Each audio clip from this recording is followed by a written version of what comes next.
Shalom and welcome again to Seekers of Meaning, the podcast arm of Jewish Sacred Aging. I'm your host, Rabbi Richard Address. Thank you for joining us today. We really do appreciate your time and your interest in these podcasts. If you have a suggestion about the show, the podcast, an idea, feel free to email me at rabbiaddress@jewishsacredaging.com. And don't forget to check out the website, jewishsacredaging.com, and the Facebook page so you can contact and be part of us no matter where you are. We are, as you know, living in some very, very challenging and difficult times. And we are very pleased and honored to have with us on today's edition of the Seekers of Meaning TV show and podcast, Sarah McCaslin, who is the Executive Director of the Psychotherapy and Spirituality Institute in New York City. Sarah, welcome. I appreciate your time. I'm really looking forward to having this conversation. Full disclosure, we met each other on Zoom. As one does in these days, in this day and age, on some projects out of the Yeshiva University's Wurzweiler School of Social Work. And in just listening to Sarah and her contributions to the program, I was just fascinated to say, this is an amazing institute. I'd like to pursue it on the podcast. And she has been gracious enough to say, okay. And here we are. So first of all, Sarah, thank you very much for joining us. I really do appreciate this. Before we get to the spirituality thing, just for definition purposes, the Psychotherapy and Spirituality Institute of New York City. What is that? What is it? Well, we are a nonprofit with a mission to provide spiritually informed psychotherapy to individuals, couples, and families, to provide training for mental health clinicians, clergy, chaplains, interested lay people on how to incorporate spiritually informed care into practices, clinical practices primarily. And then the third leg of our mission is to provide consulting services to individual clinicians, group practices, nonprofits, and spiritual communities. We were founded in 1975 under a different name and became a 501c3 in the early 90s and took the PSI name at that point. We began primarily as a pastoral counseling center, which was kind of all the rage in the 70s, right? Pastoral counseling meant to help clergy provide for the mental health needs of their congregations, right, and assistance. Now my staff includes a few people who are trained as pastoral counselors, but we all share different licenses as social workers, mental health clinicians, marriage and family therapists, and creative arts therapists. So if somebody wanted to contact you, let's get this right up front. Yeah. The website is what? psinyc.org. psinyc.org. Yeah. Cool. Thank you very much. You're a trained psychotherapist, an ordained minister. Talk to me about how you view the concept of spirituality, since it's part of the title. Sure. You know, one of the things, I'm going to take a tangent. I'm going to come back to that. We rabbis are used to tangents. Yeah, exactly. We live in the land of tangents. Right. Yeah.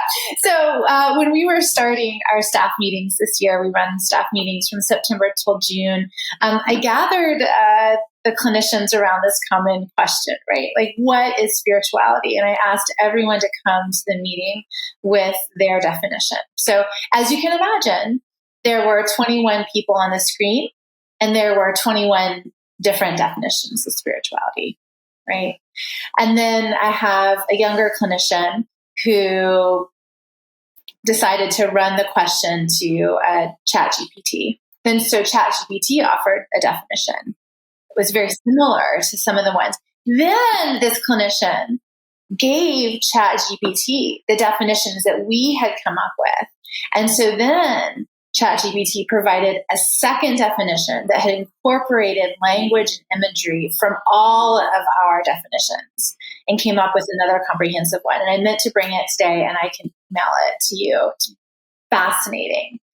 And then once we had all of these, right, this recognition that as an institute of clinicians, every single one of us has a different definition of spirituality. So then the second question became, does it matter? Do we need to be working from a singular definition of spirituality? If so, how do we achieve that? And if not, then how do we speak to one another from these different definitions, right? And this is important to us because if we're going to be doing the spiritually informed work with our clients, what is a common language? And so I landed, and I think we landed as a staff with this understanding that there is not going to be a singular definition of spirituality, and that the semantics just do not allow for it, right? That what spirituality is inclusive of, right, which is our embrace of that which is transcendent and unknowable, that which is mystery, that which is awe, that which we encounter in religious institutions, in nature, in music, in this thing, the engagement into relationship, that we can hold sort of a container, but a limitless container to pour in these different definitions and images for spirituality. So one thing we can say is what spirituality is not, right? Spirituality is not religion, right? It may encompass religion, but it is expansive beyond religion. Spirituality is not doctrinal. Spirituality is experiential. Spirituality is unique, creative, abundant, generative, right? Spirituality often is holding hands with the concept of meaning making, right? What are the symbols and the rituals that we lean into as we create meaning in our lives? So we might call that spirituality as well. And so yeah, go ahead. No, go ahead. I was just going to say, so we're left in this conundrum, right? So as a director of the institute, I'm left with a conundrum. Well, how are you going to articulate it, right? And so we're still trying to figure out exactly how to do that. Except that I sit and I say we as staff sit comfortably with the conclusion that there is not going to be one singular definition of spirituality, because we don't want to be contained like that, in the same way we don't want to contain our clients and the work that we're doing with them, if that makes sense.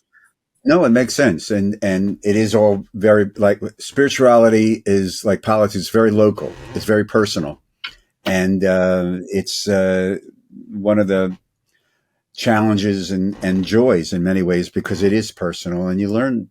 Anyway, yeah. You don't need I'll add one more thing. And I get Strom Thurmond confused with the other guy who said about pornography, I can't define it, but I know it when I see it. Yes. We're not going to put that on the website. We'll move off. Let's move off of that real fast. So the juxtaposition of psychotherapy and spirituality, however, many people who are trained, and I remember even in the beginning of my seminary training, this was, well, this is one silo, and here's another silo. And then as, you go through, as, in the real world, not the academic, but the real world of human beings, you come to understand how linked they are. And there's this wonderful book by Rabbi Joshua Loth-Liebman of blessed memory that came out in 1946 called Peace of Mind, where he calls the fact that in the modern world, this was right after World War II, that there needs to be this union between psychotherapy and religion. And he writes in this book, religion must not hesitate to use the microscope of psychology with its depth analysis of the human mind. So talk to me about how this Institute brings together these two disciplines, Sure. which are both part of every human being. Right. Right. Well, I think the first thing that we do is we choose to disbelieve the notion that it is a juxtaposition, right? And what we receive in our training traditionally, right, is the biopsychosocial, and what we know now is the biopsychosocial spiritual. And what I've appreciated in being in this space over the past 10 years or so, particularly, is the way in which science is catching up. I don't know if you're familiar with Lisa Miller. She wrote The Spiritual Child, and her most recent book is The Awakened Brain.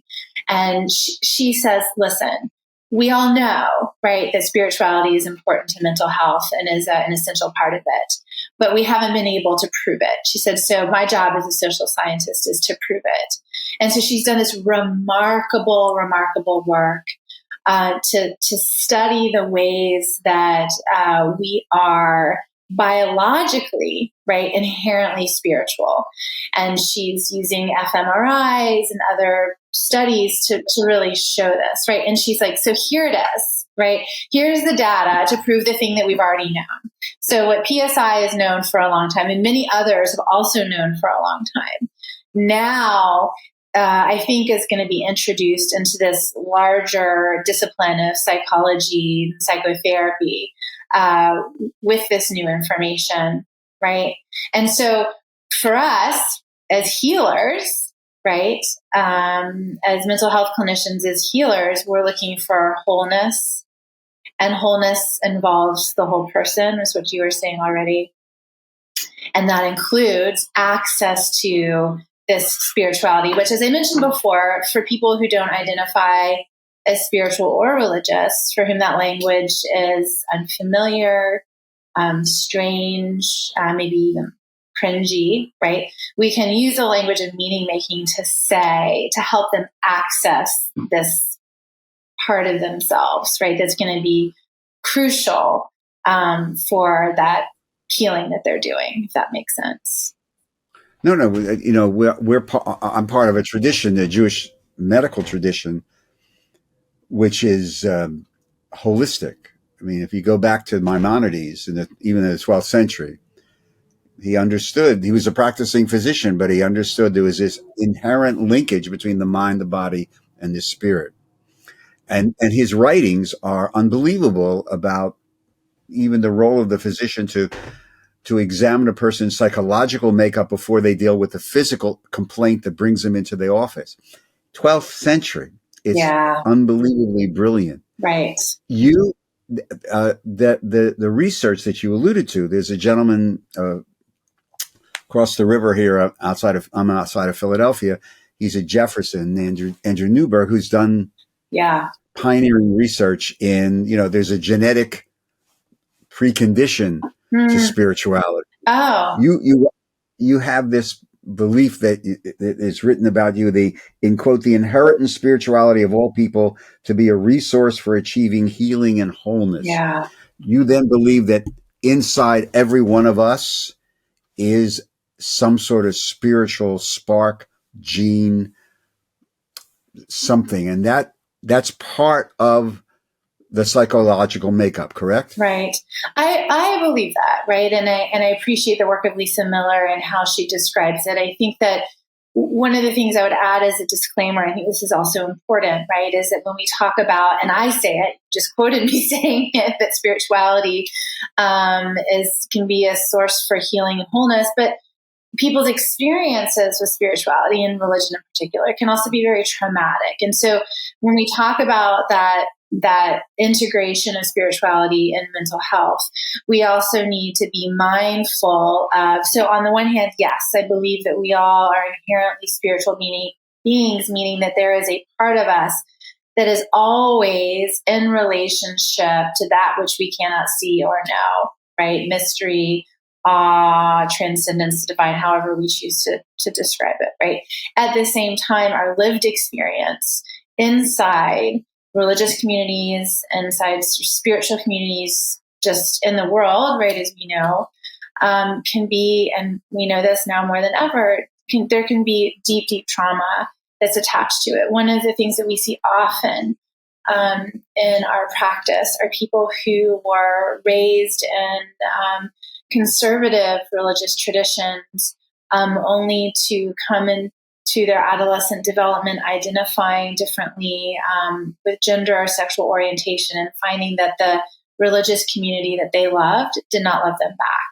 And so that can be a real rupture, not only between the person and their community, but between a person and their own spiritual self, right? Because there's been that kind of break between what I knew and thought was true is now I'm being told is not.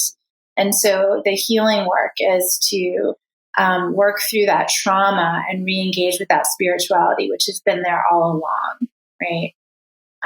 Which has not abandoned the person.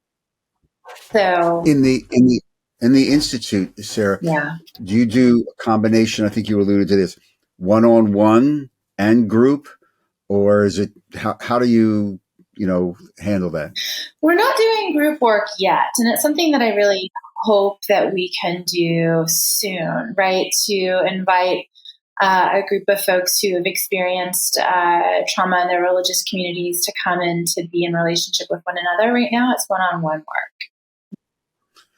So it's no secret we're recording this in the end of October, and this is posting in the beginning of November, just a couple of weeks later. It's no secret we're in the middle of just an unbelievable time in our life. Yeah. I mean, between the still unresolved, and I think, trauma of 9/11, which I don't think we really ever dealt with, the COVID, the war, the political upheaval in the Middle East, the political upheaval in Washington, the economy. This is a very, very challenging, really challenging time. This feeling, I'm just from our experience of alienation, of being cut off, of being alone. What are you seeing? What are you seeing, if you can just unpack some of this in your work at the Institute, and how, on a generalization, because you can't go into individual specific cases, how are we beginning to deal with this, or are we really not, as a society, really dealing with this? I think we're not, as a society, dealing with it, but I would agree with you that we are in a spiritual crisis, collectively and also individually. And you're right. Having a conversation this morning with a client, there is, and I'm going to use this word again, sense of rupture between the world that we once thought was safe, and we know it's not, and we know it is. It's sort of the dialectic there. But has been sort of displayed to us in new and violent and terrible ways, and can sever us from that sense of meaning, that kind of confidence or security or grounding in that which is bigger, and for many people in the future, which has yet to be revealed, right? Which is not for all people. And so, what do you do when there's been that severing? Right. And if you add to the political and religious complexities around it that may be very specific to an individual and their own identity. And I really appreciate you mentioning the connection to both COVID and 9/11 and other geopolitical realities, that we are in a lot of ways fragile. Right. And so, because I believe in the inherent spirituality of all people as a source for healing and wholeness, when you see that there are so many people who have trouble accessing that, right, you end up with this dislocation, this sort of dissociation, to be kind of at sea without that source of grounding that is what we need in order to survive what we're experiencing right now, right? And I imagine you can speak more to this than I can, but I think how relevant is Viktor Frankl's work at this time, right? Which is when the very worst is happening, what does it mean to find your groundedness and rootedness in that which cannot be compelled or destroyed or severed? Right. It's, Frankel's underlying theme of hope and from emerging from the camps. But along the lines of this absolutely bizarre moment in history that we're living through, as a director of the Institute, I would imagine you have a chance to overview and see a lot of trends or the mental health crisis that we're living in. Talk to me a little bit about what you're seeing in your institutionally at the Institute and your own personal thing about the division in the society between social economic class distinctions and access to mental health, and cultural variances of even the approach to talking about mental health. What are you seeing? Right. Well, let me start with the first part of the question when you're talking kind of culturally of the moment around mental health and spirituality. And I guess maybe I'm going to take off my director hat for a moment and set it down and put on my pastor's hat. Okay. One of the things that I'm seeing in the mainline Protestant denominations, which is where I am rooted, is, and you know this too, just the reduction in membership, right? People are turning away from religious membership and religious communities all over the place, right? It's generational, it's continuing. I know that churches are struggling to keep their doors open and their bills paid. And so there is, I think in that regard, this kind of, that's a religious crisis to a certain extent, which is, can the church keep up with the changing times?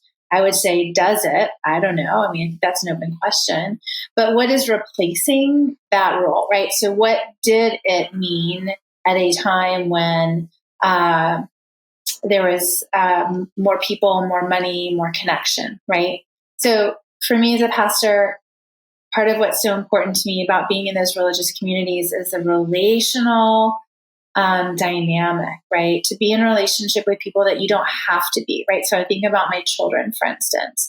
Where in their lives are they in relationship to someone who is not either a parent or a teacher, right? So either their own parents, their friends' parents, or teacher, people who have to be in relationship with them, right? And the gift of community, and in my case, it's been religious community, is to have access to relationships with people that they would not otherwise. Adults who don't have to be in relationship with them, but want to know them and get to know them better, right? On their own and not just because of who they are, right?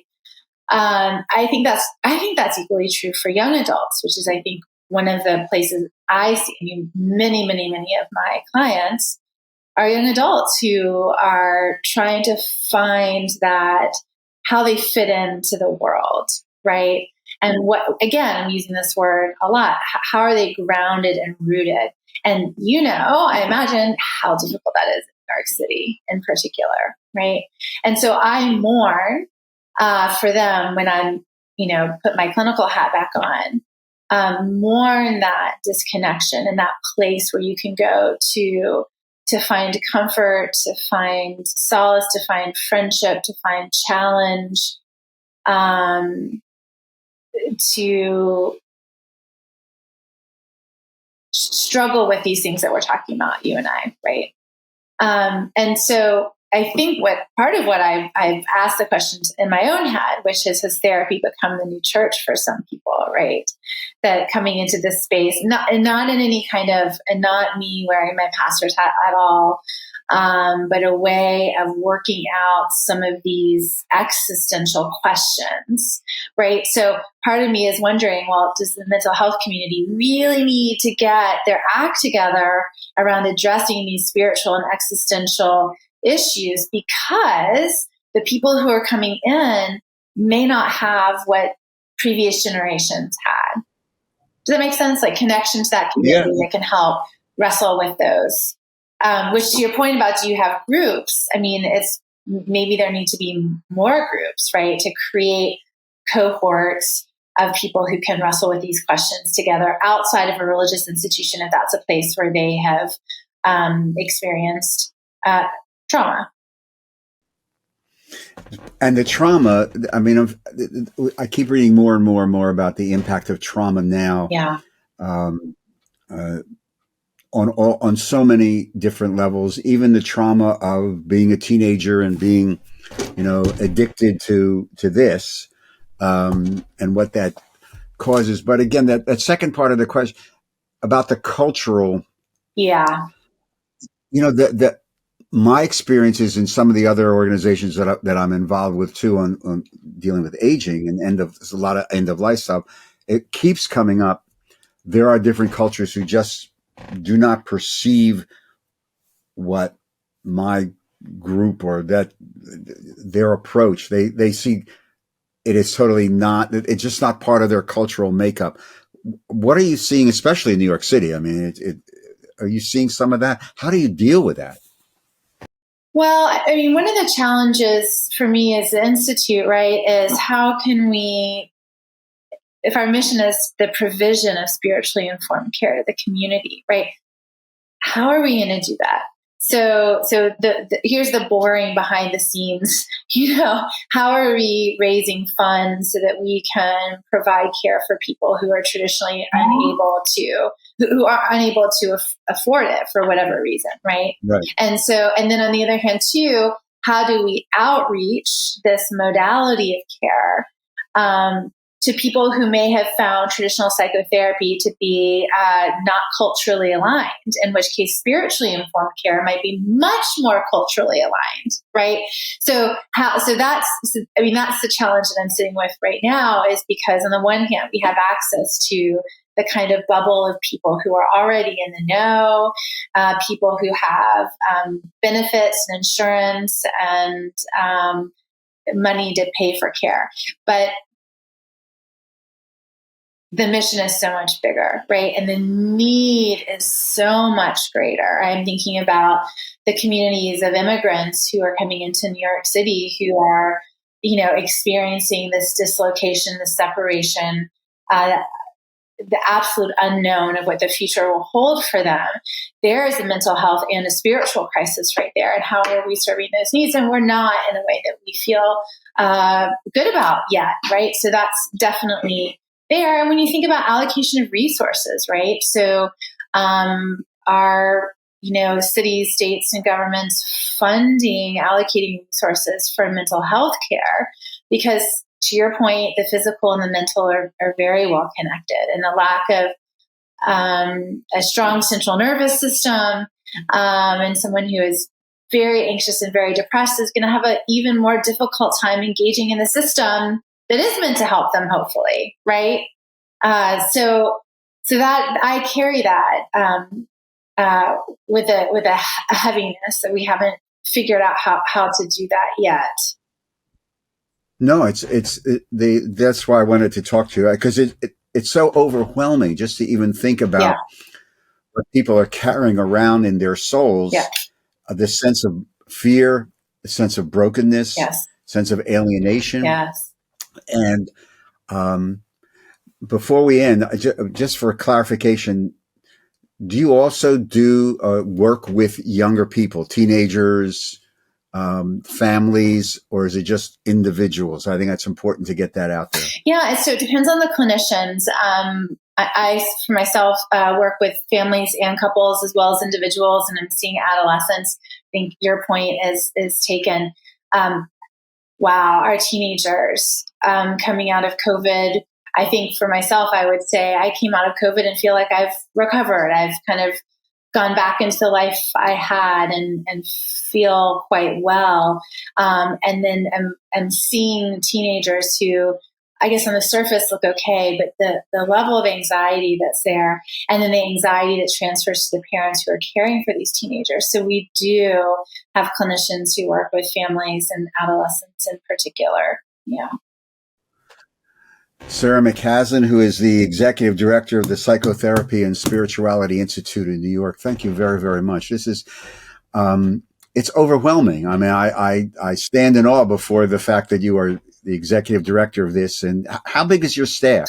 Well, we're growing. So I have to say, we've grown so much just in the past couple of years. And so we're a staff of 20, which is great. We are open to growing even larger than that. And I'll say, I haven't put a sign out saying we're hiring, but people keep calling and saying, I spoke with a psychologist this morning who said, I just saw something you wrote online and I've been missing this connection. They feel, to your point, siloed. Can you tell me more? And so that's very, very exciting. So real fast again, if someone is sitting out there and saying, this is something I would really like to be part of, or I need some help. Yes. The website is psinyc.org. Now, as a reminder, and as always, if you are in crisis, please go to the emergency room. Otherwise, for those who are interested in beginning therapy, people wanting to get to know us more, psinyc.org, and there's an easy way for you to connect. Yeah. And another technical question. Yes. I'm sitting in Michigan. I thought you were in South Jersey. No. This is my bad. Okay, I am in South Jersey. Somebody sitting in Michigan hears this, sees this. I really would like to connect for a therapeutic. Do you do teletherapy? And is there licensing issues that I can't treat you because you're in Michigan or New Jersey?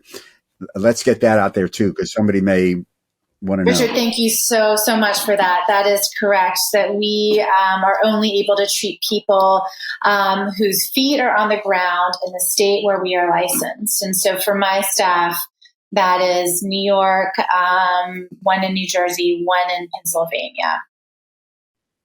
So that's good.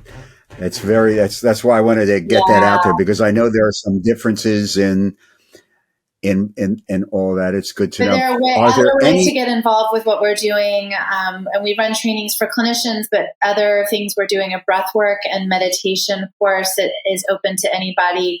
We'll be doing mindfulness-based courses over the year. So there are other ways to get involved. To your knowledge, are there any similar institutes like yours in other cities around the United States?